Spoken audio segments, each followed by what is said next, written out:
Le travail a été riche, il est finalement compliqué de le résumer de façon très synthétique.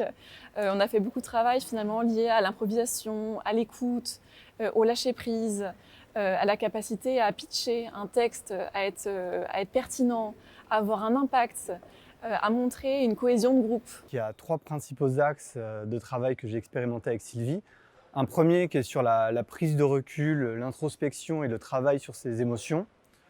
Un deuxième travail qui a été vraiment d'axer l'esprit de cohésion d'équipe et de collaboration.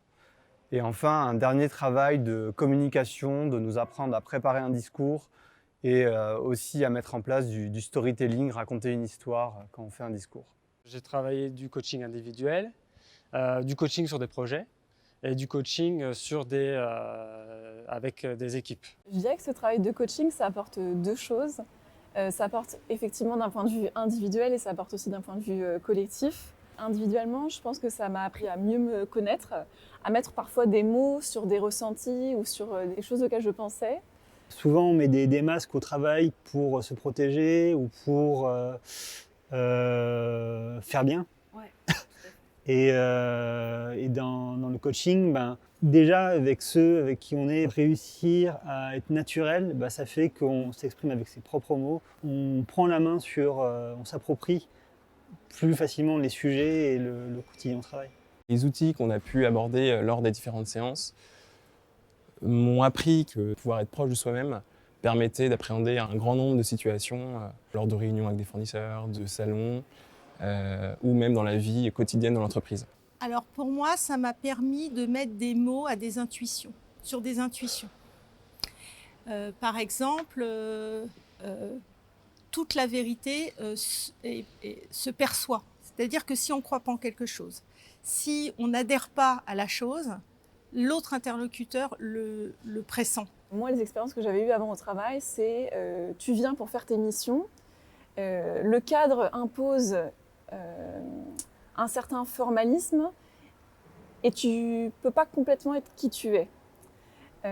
Donc il a fallu finalement venir gommer cette façon de penser que j'avais pour m'amener dans cette version, peut-être un management un peu plus agile, où finalement on peut venir au travail en étant qui on est, sans pour autant dévoiler sa vie personnelle. Et ça finalement c'est vraiment une source d'épanouissement parce que c'est un gain d'énergie incroyable de pouvoir être soi-même au travail. Il y a certains moments dans le coaching où finalement on ne comprend pas l'objectif, on ne comprend pas là où on veut nous amener et on ne comprend pas l'utilité de ce qu'on est en train de faire. Et moi à ce moment-là, je bloque. Et c'est très compliqué de me faire sortir de ce blocage-là. Et c'est là toute l'intelligence de Sylvie, notre coach, c'était finalement de trouver un moyen quand même de lever ces blocages. Alors pas toujours facile comme exercice, mais de nous amener quand même à faire l'exercice et à se prêter au jeu. Ça m'a permis aussi de manière générale de mieux me positionner par rapport aux événements. Ça m'a permis de générer moins de frustration, d'être plus calme et finalement plus convaincant quand je devais parler, devais prendre une position, car j'étais dans un ressenti qui était plus juste. L'intérêt du coaching qu'on a fait, c'est qu'on était accompagnés sur du long terme.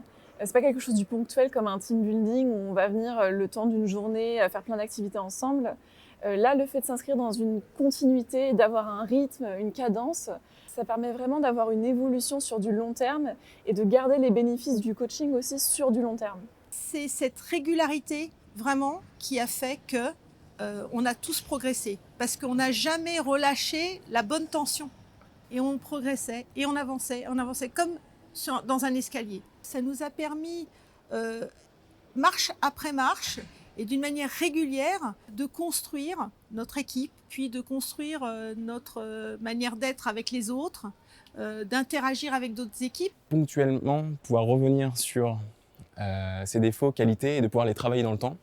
Et tout ça avec une approche synchronisée avec le travail en entreprise. Là, ce qui est plus important, c'est l'effet de répétition qui permet d'ancrer des comportements, de créer des relations sur une période beaucoup plus durable.